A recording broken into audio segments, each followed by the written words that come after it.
Story 1. My dog stares at the woods every night. If your dog ever starts growling at the woods and refuses to come inside, don't force it, because maybe it's not trying to get out. Maybe it's trying to keep something from coming in. We moved to a rental house outside Asheville, North Carolina. Quiet mountain area, dense woods right behind the backyard. Beautiful during the day, terrifying at night. My dog, Max, was a calm golden retriever, never aggressive, never anxious.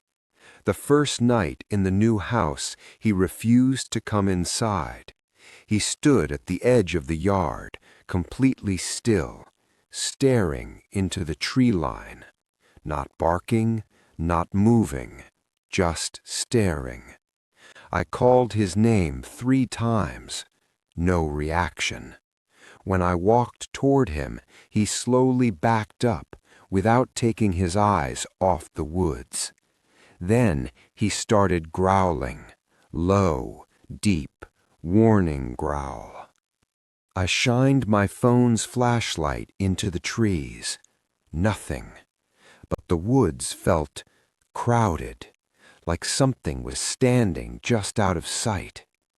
That night at exactly 2:17 a.m., Max started barking from downstairs.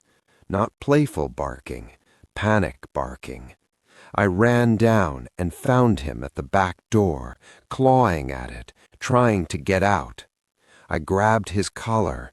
No! He snapped at me. Max had never snapped at anyone before. Then I heard it. A whistle from the woods. Soft, 2 notes. Max froze. His ears went up. He whimpered and started wagging his tail, like he recognized it. Then he walked to the door again, waiting. The whistle came again, closer. I locked every door in the house that night. The next morning, I checked the yard. There were footprints near the tree line, barefoot, too large to be a child, and spaced too far apart, like whoever made them had extremely long legs. That evening, I asked my neighbor about the woods. He avoided eye contact. People don't go in there after dark, he said. Why? He hesitated. Dogs go missing. That night, I kept Max inside. At 2:17 a.m., the whistle came again. This time, right outside the fence. Max didn't bark. He just stood up slowly and walked toward the hallway, toward my bedroom.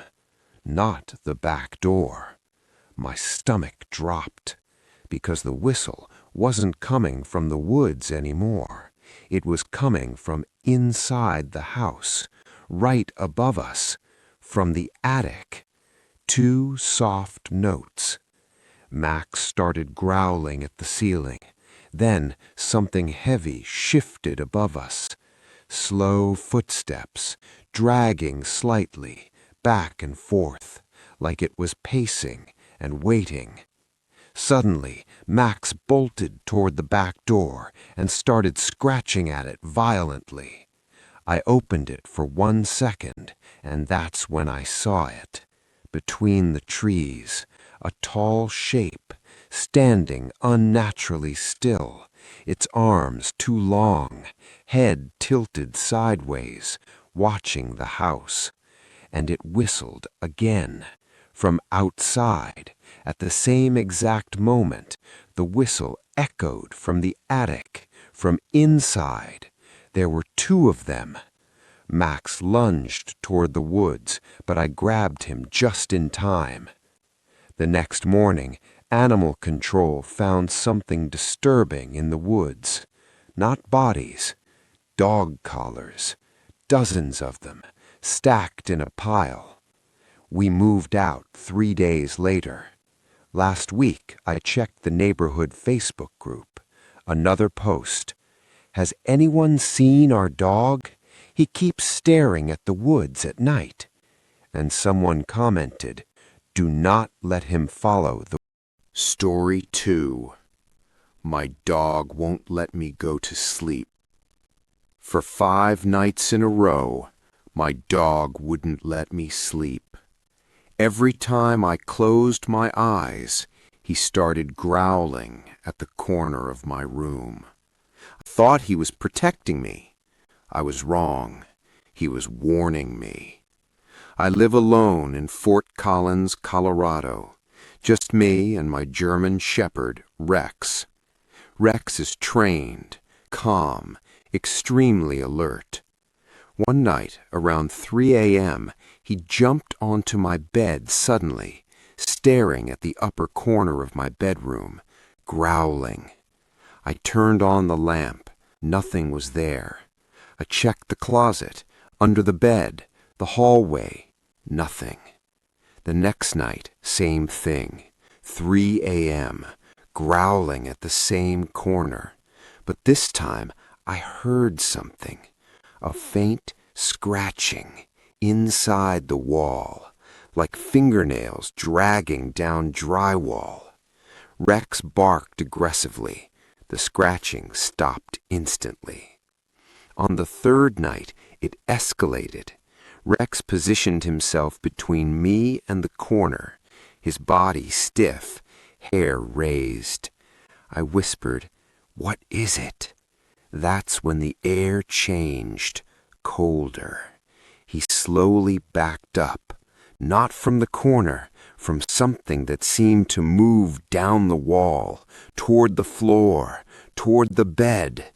Rex lunged forward and barked violently at empty air, and I heard it clearly, a whisper right beside my ear.